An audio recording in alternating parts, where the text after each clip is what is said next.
오늘 아침에는 근심을 기쁨으로 바꾸는 기적이라는 제목으로 말씀을 드리고자 합니다. 한번 같이 따라하겠습니다. 근심을 기쁨으로 바꾸는 기적. 우리의 삶의 현장은 기쁘게 살아야 될 인생이 근심과 걱정과 염려와 두려움과 불안으로 살 수밖에 없는 연약한 인생임을 우리가 깨닫게 되어집니다. 그래서 우리는 어떻게 하면 좀 기쁘게 살 수 있을까? 우리가 시편 90편을 보면 모세가 하나님, 내가 지금까지 살아온 생애에 고생한 것을 기억하시고 나의 남은 생애를 즐겁고 기쁘게 살게 해주소서, 이런 기도를 한 것을 볼 수가 있습니다. 이 삶은 우리에게 항상 기쁜 것이 아니다는 사실을 우리에게 말씀해 주는 내용이기도 합니다. 지구촌에 살면서 감동을 찾아 한평생을 돌아다닌 한 남자가 있었습니다. 그가 이 땅 위에서 가졌던 직업만 봐도, 또 이사를 한 것만 봐도 기네스북에 오를 만한 그런 사람이다는 것입니다. 그의 직업을 보면 운전기사, 투우사, 사냥꾼, 전공기자, 낚시꾼, 권투선수, 사업가, 군인, 작가 등등의 직업을 가진 사람입니다. 그는 스페인에서 투우사로 활동을 했습니다. 오스트리아와 이탈리아의 전선에서는 구급차 운전병으로 일했습니다. 그리스와 터키 전쟁에서 전공기자로 일했습니다. 아프리카에서는 사자와 코끼리를 사냥하는 자로 활동을 했습니다. 쿠바에서는 군수공장을 경영하는 사업가로 수완을 발휘해서 틈틈이 바다 낚시를 즐겼습니다. 낚시강이기도 합니다. 또 파리에서는 특파원으로 일하기도 했습니다. 그는 파리와 스페인을 무대로 한 작가이기도 했다는 것입니다. 그는 또 역사적인 로만디 상륙작전에 참여하기도 했습니다. 그가 탄 비행기를 타가 2번이나 떨어진 적이 있는데 불사조같이 살아났습니다. 그러나 3번이나 결혼을 했지만 실패하고 4번째 결혼식을 올렸습니다. 그가 쓴 소설작품의 첫머리는 이런 질문으로 시작되고 있습니다. 말라 얼어붙은 표범의 시체 하나가 둥그러져 있다. 과연 표범은 그 높은 산봉우리에서 무엇을 찾고 있었던 것일까? 이렇게 소설의 첫 서문에 그렇게 시작합니다. 이건 자기 자신을 두고 한 말입니다. 내가 이렇게 높은 곳으로 향하여서 달려왔는데, 높은 정상에 올랐는데 뭘 얻었는가 하는 것입니다. 그는 마침내 1954년 노벨문학상 수상작가가 되었습니다. 대단합니다. 여러분, 이 노벨상의 수상은 옛날에 우리 김대중 대통령이 평화상을 받을 때 60억을 받았다, 그런 이야기를 했는데, 어쨌든 상은 어마어마한 상입니다. 그런데 그의 나이 62세가 되던 해 1961년 7월에 미국 아이다호 자택에서 그가 애용하던 사냥총으로 자신의 이마를 겨냥하고 방아쇠를 당김으로 그의 드라마틱한 인생을 마치게 됩니다. 그의 작품은 킬리만자로의 눈, 누구를 위하여 종은 울리나, 노인과 바다, 이런 작품을 남겼습니다. 이 사람이 누구일까요? 이 사람은 작가 어니스트 헤밍웨이라는 사람입니다. 참, 그는 한평생의 인생의 그 기쁨과 스릴을 찾아 도전했고 어느 정도 기쁨을 누리기도 했습니다. 그런데 어느 날 그가 정상에 올랐는데 기쁨이 사라져 버렸습니다. 그래서 더 이상 내가 이 땅에 존재할 이유가 없다고 생각하고 방아쇠를 자기 머리에다가 대고 쏘아버렸습니다. 자기가 이 땅에 존재할 이유가 없다는 사실입니다. 왜냐하면 내가 누려야 할 정상적인 기쁨이 없다는 것입니다. 다 누렸다는 말씀입니다. 오늘 우리에게 참된 기쁨은 인간이 노력해서 얻어지는 것이 아닙니다. 우리에게 기쁨을 주는 그분이 우리 속에 임할 때에 참된 기쁨을 누리게 될 줄로 믿습니다. 오늘 우리가 읽은 성경에 보면 결혼잔치의 이야기가 나옵니다. 어제도 우리가 결혼잔치에 우리 성도들도 참여해 왔습니다마는 결혼잔치에 포도주가 떨어지고 기쁨을 상실한 위기에 처했을 때 오히려 그 큰 위기를 큰 축제의 기쁨으로 경험한 이 기적의 사건이 오늘 우리가 읽은 성경의 이야기입니다.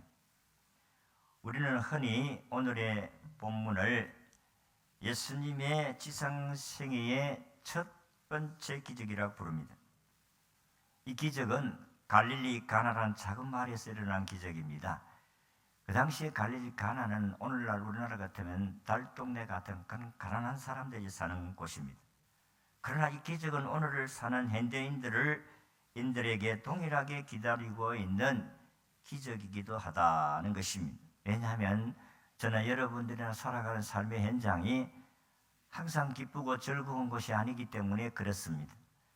또 한 사건을 해결하면 그 다음에 또 무슨 문제가 일어나실 거 없는가? 다른 일들로 인해서 근심 걱정이 떠날 날이 없는 것이 우리 인생이다 하는 것입니다.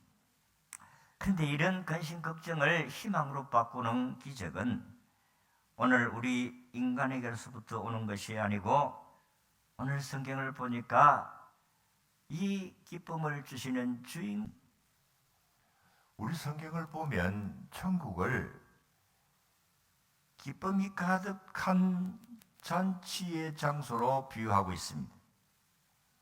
우리가 살 수 있는 영원한 천국은 기쁨이 가득한 잔치집이다. 장차 저와 여러분들이 가서 영원히 살 곳은 바로 이와 같은 천국인 줄로 믿으시기를 바랍니다. 더 이상 근심, 걱정, 염려, 불안, 두려움 가질 필요가 없습니다. 그런데 우리가 사는 땅 위의 삶의 집은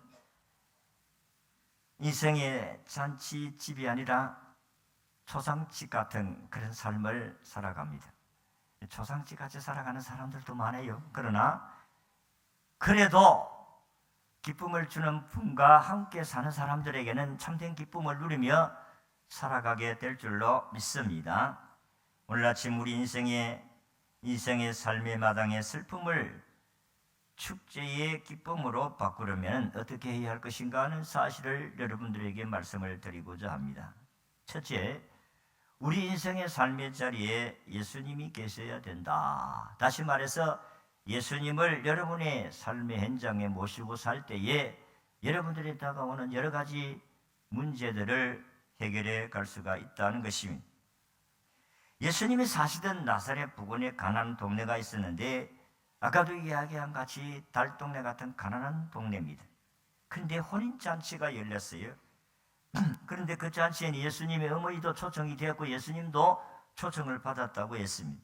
그러니까 아마 이 집은 예수님과 아주 가까운 인척관계나 친구관계나 어쨌든 가까운 사이라서 그저 예면할 수 없는 그런 사이라고 볼 수가 있습니다. 그런데 예수님의 어머니가 그 집에 와서 그 집의 일들을 도와주는 걸 보니까 뭔가 관계가 깊은 관계다. 그리고 예수님은 일전에 12제자를 불러 모았는데 이 12제자들과 함께 이 잔치에 참석했더라고 했습니다. 옛날에 우리나라도 결혼식을 한 다음에 동네 사람들이 다 모여서 부조도 안 해도 그저 와서 음식을 나누어 먹었습니다. 옛날에는 못 살 때니까 이 잔치하는 집이 있으면은 그 거지떼들이 얼마나 즐거워하고 기쁜 날인지 모릅니다. 그래서 그 거지떼들 가운데서 정탐꾼이 있어요.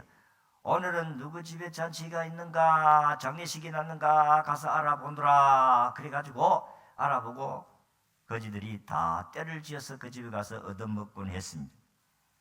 이게 우리들의 삶이었습니다. 어떤 의미에서는 좋은 것이기도 합니다. 왜냐하면 가난한 사람들이 그런 것을 통해서 얻어물 수가 있고 비를 채울 수 있기 때문에 그렇다는 것입니다. 이스라엘 나라도 그랬습니다.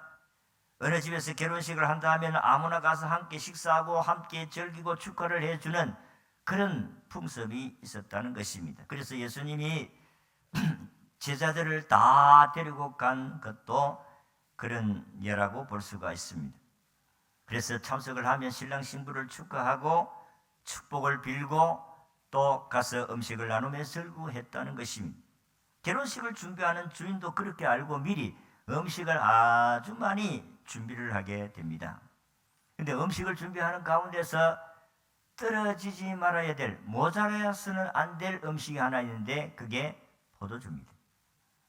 시편 104편 15절의 말씀을 보면 이 포도주를 가리켜서 사람의 마음을 기쁘게 하는 포도주라, 그렇게 말씀을 냈습니다.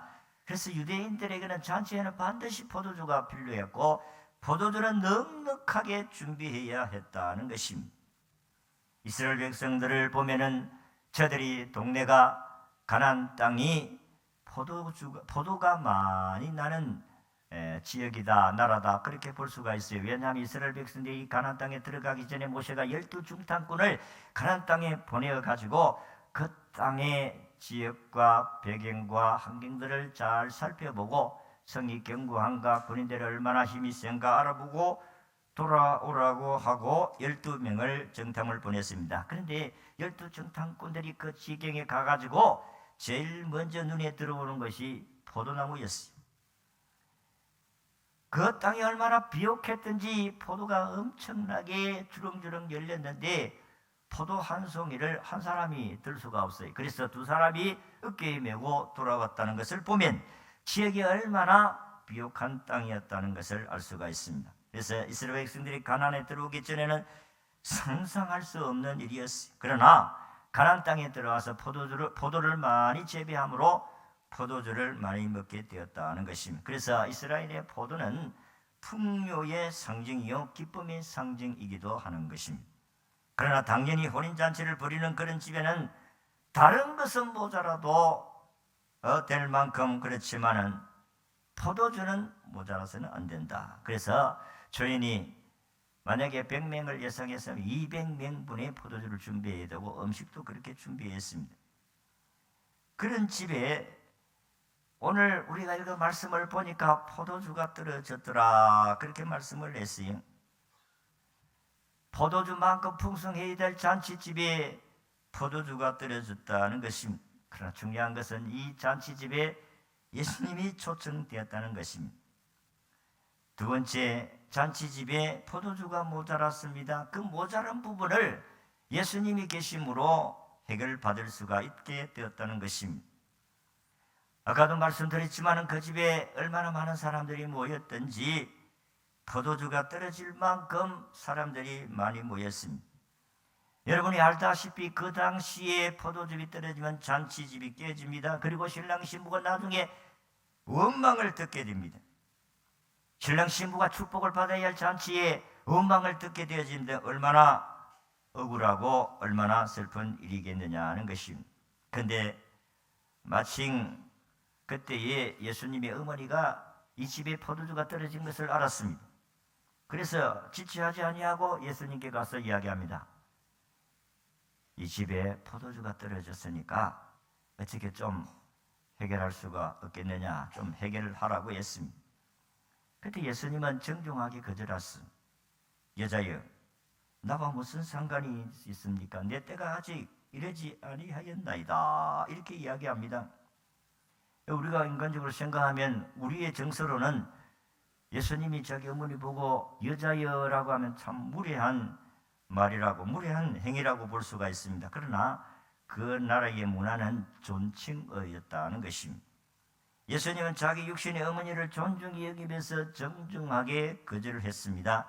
내 때가 아직 이르지를 아니했습니다. 나는 지금 하고자 하는 복음을 전하여서 가르치고 십자가를 지심으로 말미암아 온 세상을 구원하기 위해서 내가 큰 대업을 준비하고 있는데 지금 뭐 이 포도주 떨어진 문제 해결하려고 지금 내가 있는 게 준비하고 있는 것이 아니라고 말씀을 했습니다면은, 그러나 예수님의 어머니는 믿었어요. 포기하지 않았습니다. 그래서 그 집에 하인들을 불렀습니다. 그래서 성경 5절에 보니까 그의 어머니가 하인들에게 이르되 너희에게 무슨 말씀을 하든지 그대로 하라 하니라. 그게 이번 주에 암송할 요절의 말씀. 너무 쉬워요. 한번 읽으니까 금방 암송이 되더라고요. 아마 이번 주에는 거저 먹는 것 같습니다. 예수님의 어머니가 예수님이 정중히 거절함에도 불구하고 하인들에게 너희들은 이 예수님이 무슨 말씀을 하든지 간에 그대로 하라고 했습니다. 그리고 자리를 떠났습니다. 마리아는 예수님의 어머니는 분명히 주님이 분명하게 어떻게 해 주시리라는 확신을 가지고 이 하인들에게 말씀하신 것 같습니다. 무슨 말을 하든지 간에 그대로 해라. 아마 마리아에게 이런 확신이 없었으면 하인들에게 그렇게 말씀을 하지는 못했을 것입니다. 오늘도 우리가 하나님 말씀 성경을 확실하게 믿고 그분의 말씀이 말씀대로 이루어진다는 사실을 믿는 사람들에게는 하나님 놀라운 기적을 체험하게 될 줄로 믿습니다. 성경에도 바울은 디모데에게 이렇게 말씀했어요. 디모데서 3장 14절에서 13절 14절을 보면 그러나 너는 배우고 확신하는 일에 거하라. 너는 네가 누구에게서 배운 것을 알며 또 어려서부터 성경을 알아나니 성경은 너로 하여금 그리스도 예수 안에 있는 믿음으로 구원에 이르게 하는 지혜가 있게 하느니라. 구원의 확신, 말씀의 확신. 하나님의 말씀은 오늘도 행한 말씀하신 대로 그대로 행하시는 분이심을 믿는 확신, 그 확신에 하나님의 능력이 나타나게 될 줄로 믿습니다. 그래서 모자란 것을 하나님이 채워주신다는 거예요. 포도주의 모자람은 예수님의 말씀을 따라서 해결되어질 수 있다는 사실을 마리아는 믿었다는 것입니다. 세 번째, 하인들의 순종으로 모자란 포도주가 채워진 줄로 믿습니다. 7절의 말씀을 보니까 예수님께서 그들에게 이르시되 항아리에 물을 채우라 하신즉 아기까지 채우니라. 가득 채웠다, 그런 말씀입니다. 여러분, 돌 항아리는 그 당시 유대인들의 집집마다 다 있는 그릇입니다. 이 항아리는 주로 바깥에서 손님을 초대하고 집에 오면은 손을 씻도록 하기 위한 물 항아리입니다. 그래서 그 물을 가지고 손을 씻는데 얼마나 많은 사람들이 왔든지 6 항아리에 있는 물들이 다 소비가 될 정도로, 거기에 빈 항아리가 될 정도로 물이 다 소비가 되었습니다. 그런데 그 항아리에 물을 채우라고 하십니다. 우리가 생각하면 왜 뭐 때문에 이 항아리에다가 물을 태우라고 하십니까? 아니, 포도주가 떨어졌는데 포도주 만들어야지 왜 물을 부으라고 하십니까? 얼마든지 이야기할 수가 있습니다. 그런데 하인들은 마리아가 무슨 말을 하든지 간에 그대로 하라는 말씀을 따라서 그대로 부었어요. 그리고 난 뒤에 예수님은 다시 하인들에게 이제 그 돌 항아리에 채운 그 물을 떠서 연회장에게 갖다 주어라고 했습니다. 우리는 여기에서도 역시 마찬가지로 예수님을 향하여서 아니, 이 물을 갖다가 연회장에 갖다 주라고 하면 이게 포도주다 물인데 우리가 야단 맞습니다, 빰 맞습니다, 무슨 소리 하십니까? 그럼에도 불구하고 하인들은 아무 말하지 않았어요. 주님이 말씀하시니까 그대로 항아리 6개에 물을 채운 줄로 믿습니다. 오늘도 저나 여러분들이나 여러분의 주어진 한강에 부족한 부분들 때문에 주님이 우리에게 말씀을 하실 때에 묻지 마시고 여러분이 말씀을 통해서, 성경을 통해서 우리에게 말씀하시면 그대로 하인들같이 순종하시기를 진심으로 축원합니다. 그럴 때 기적이 일어나는 거예요. 이유 자꾸 따지고 사면은 하나님의 역사는 일어날 수가 없습니다. 포도주를 물로 포도주를 만드는 기적의 역사는 예수님의 말씀을 그대로 순종하실 때에 일어나게 될 줄로 믿습니다. 근데 유래장이 이 주전자에 물을 떠왔는데 아니 부어보니까 포도주예요. 그런데 이 포도주가 너무 맛있습니다. 그래서 연회장이 신랑을 불러서 칭찬을 합니다. 야, 우리가 일반적으로 결혼식을 잔치를 벌리면은 처음에는 좀 포도주 냈다가 나중에는 술이 취하니까 이게 좋은지 안 좋은지 모르니까 나쁜 포도주를 내는데 자네는 어떻게 해서 처음에도 좋았고 나중에는 더 좋은 포도주를 내었느냐, 그렇게 하시면서 칭찬을 했다고 성경이 말씀합니다. 10절에 보니까 사람마다 먼저 좋은 포도주를 내고 취한 후에 낮은 것을 내거늘 그들은 지금까지 좋은 포도주를 두었도다, 이래 하면서 신랑을 칭찬했습니다. 일반적으로 한 항아리에는 20에서 30갤론의 물을 부을 수 있다고 합니다. 그러니까 6항아리면 120에서 180갤론의 포도주가 준비되어질 수 있다는 말씀입니다. 학자들에 의하면 한 사람이 10잔씩 돌아가도 200명분을 대접할 수 있는 분량의 포도주였다, 그렇게 이야기를 합니다. 그러니까 서로 6항아리의 물을 가득 채웠을 때 이게 포도주로 변했는데 이게 200명분이 먹을 수 있는 포도주였다는 것입니다. 얼망을 들을 뻔했던 결혼잔치에 신랑은 많은 사람들에게 칭찬을 듣고 인생의 새 출발을 할 수 있는 은총을 받게 되었다는 것입니다. 누구 때문에? 하인들의 순종 때문에. 이와 같이 우리 주님은 이런 풍성한 축제의 기쁨으로 우리 인생을 살아가기를 원하심을 믿으시기를 바랍니다. 하나님 말씀을 들으면 이해가 되지 않는 부분들이 너무 많아요. 저도 이해가 잘 안 되는 많아요. 다 알기 때문에, 다 이해가 되기 때문에 말씀을 따라서 살아가는 게 아닙니다. 말씀을 증거하는 것이 아닙니다. 이해가 안 되는데도 하나님의 말씀이니까 믿고 나아가게 되는 줄로 믿습니다. 여러분이 이해해가지고 하나님 믿으려고 하면은 평생 가도 못 믿어요. 기적은 단순히 기적이 아닙니다. 예수님이 누구시고 예수님이 어떤 분이심을 보여준 표적의 사건입니다. 이 표적은 예수님을 따른 제자들에게 결정적으로 그가 어떤 분이심을 믿게 하는 계기가 되었다는 것입니다. 오늘 우리가 읽은 11절의 말씀을 보면 예수께서 이 첫 표적을 갈릴리 가나에 행하여 그의 영광을 나타내시며 제자들이 그를 믿으니라고 했습니다. 말씀을 순종할 때에 기적을 체험하고 주님이 함께 하심을 확신하게 되는 줄로 믿으시기를 바랍니다. 오늘도 우리는 자꾸 하나님 말씀을 이해를 하려고 합니다. 어떻게 이해가 되어지요? 성령으로 기록된 하나님의 말씀을 우리 인간이 이해할 수가 없어요. 예수님의 제자들도 함께 있으면서도 이해가 안 됐어요. 그런데 성령이 그들에게 임하시니까 이해가 되고 믿어지게 되어지고 목숨도 바치게 될 줄로 믿습니다. 영국의 최초의 목사 중 한 사람이었던 윌리엄 그레드 스톤이라는 사람이 있었습니다. 그는 이렇게 이야기했어요. 나는 이 시대에 있어 세계적인 인물 95명을 알고 있다. 그 중에서 87명이 성경에 순종한 사람이었다, 이렇게 이야기를 했어요. 내가 이 세상에 성공하고 출세한 사람들 97명을 아는데, 95명을 아는데 그 가운데 87명이 하나님의 말씀을 순종했다. 그래서 이 사람들이 이렇게 영광스러운 자리에 오르게 되었다고 말씀하셨습니다. 하나님의 교회에 필요한 사람은 똑똑한 사람이 아니에요. 순종하는 사람인 줄로 믿습니다. 하나님의 교회는 순종의 사람을 원합니다.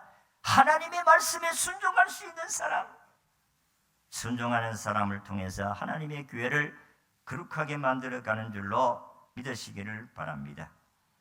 교회에 똑똑한 사람이 많으면 교회는 분열이 일어나요. 똑똑한 사람이 많으면 하나님의 역사를 일으키지 않습니다. 하나님이 또 오시지 않는다 이 말이에요. 이것들 해봐라. 응? 비록 똑똑하지 못해도 묵묵히 순종하는 사람이 하나님의 역사를 일으키게 될 줄로 믿습니다. 순종하는 사람이 많은 교회에 풍성한 사랑이 넘치고 놀라운 하나님의 역사가 일어나게 될 줄로 믿습니다. 순종하는 사람이 복된 사람을 누리고 순종하는 사람이 은혜를 베풀어 주시는 하나님의 역사를 경험하게 됩니다. 은혜를 경험해야 믿음이 생기잖아요. 보세요. 11절에 오늘 말씀같이 하나님이 놀라운 기적을 체험하고 본 사람 예수님의 제자들이 믿으니라 그랬습니다. 우리가 무엇을 보고 하나님을 믿겠습니까? 하나님 보이지 아니하시는데, 그러나 하나님께서 말씀을 통해 우리에게 주신 말씀을 순종하니까 하나님의 기적을 체험하게 되는 줄로 믿습니다.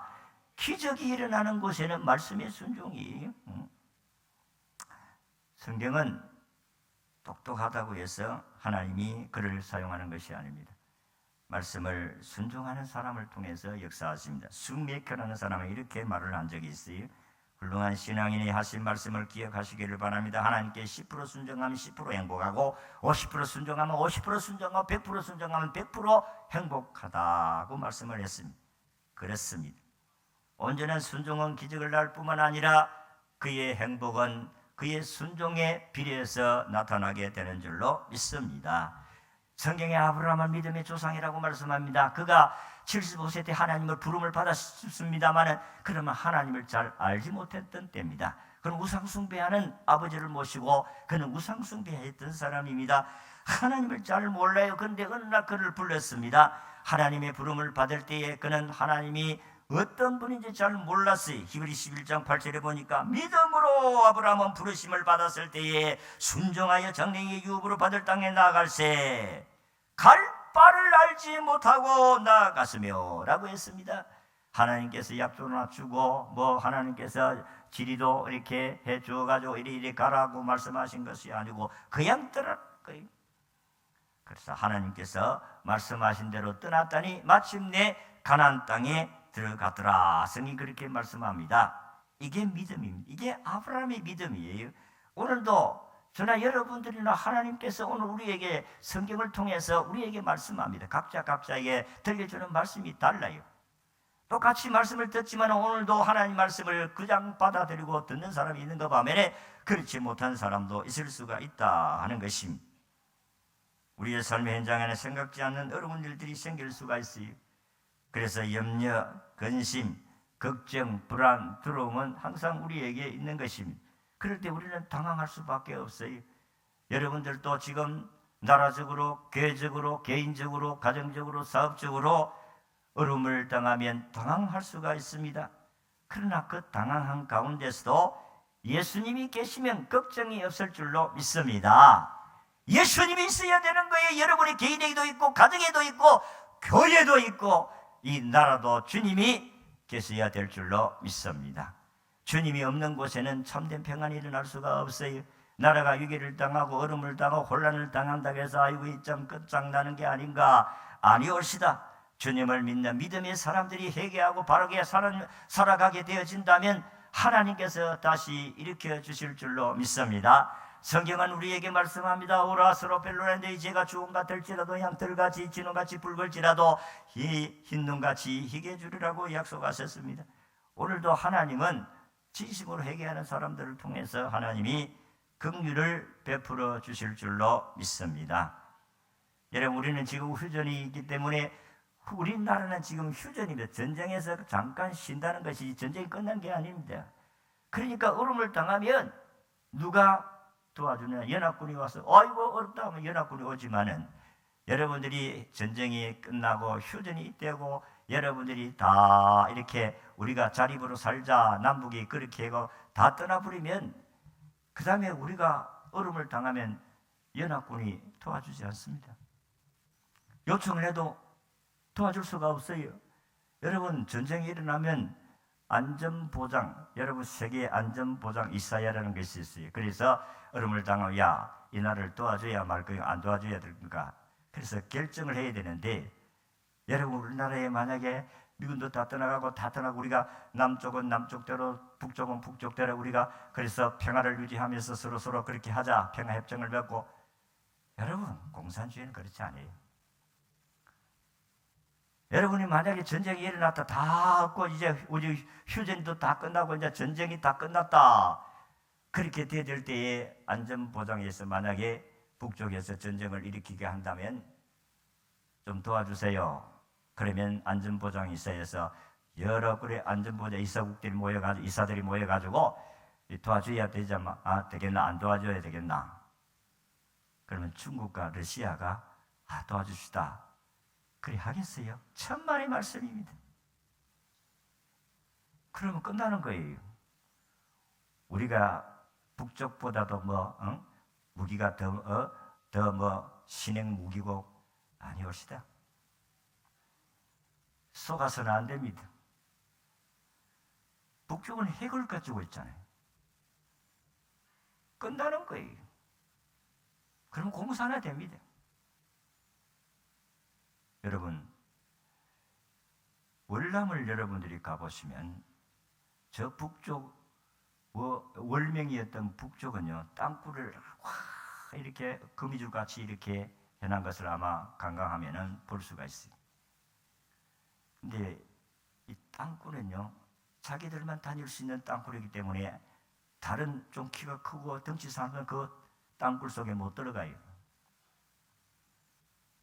그런데 그 땅굴을 어디에서 배웠느냐? 저 북한에서 배웠대요. 북한의 땅굴 파는 그 기술을 배워가지고 저들이 땅굴을 파고 결국은 월명이 공산화할 수 있도록 저들이 승리하고 월남이 공산주의가 된 거예요. 우리가 심각하게 기도해야 됩니다. 환난의 밤이 오기 전에 하나님 앞에 우리가 이 나라를 지켜달라고 기도해야 될 줄로 믿습니다. 우리의 부족함을 하나님 채워주셔야 돼요. 주님이 채워주셔야 돼요. 주님이 도와주셔야 되는 거예요. 우리 힘으로 도울 수 있는 게 아닙니다. 공산주의 때는 좋겠습니까? 그 나라에 가서 들어보는데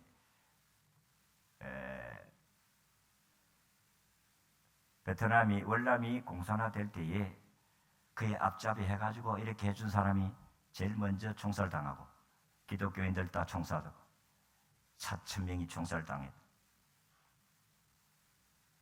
착각하지 마세요. 공산주의가 가장 싫어하는 것은 기독교인입니다. 기독교인들 저들은 없으면 우리가 통일시킬 수 있는데 참 기도할 때마다 어떻게 환난의 밤을 이겨낼 수 있을까? 주여, 환난의 밤을 이길 수 있는 힘을 주시옵소서. 하나님 앞에 믿음으로 바르게 살 수 있도록 도와주시옵소서. 생명의 위험 앞에 큰 소리 칠 사람 아무도 없어요. 비급할 사람이 비급하게 될 수밖에 없지 않습니까? 어쨌든 오늘 아침에 우리에게 하신 주님의 말씀, 우리는 이 땅에 살아가면서 부족한 부분들이 너무 많아요. 그런데 그 부족한 부분에 주님이 계시면 걱정이 없습니다. 우리의 부족한 부분을 주님이 채워주실 줄로 믿습니다. 주님의 말씀에 100% 순종하여 하나님의 놀라운 기적을 체험하고 믿음의 확신을 가지고 환난 가운데 승리하시는 우리 모든 성도들이 되시기를 주의 이름으로 축원합니다.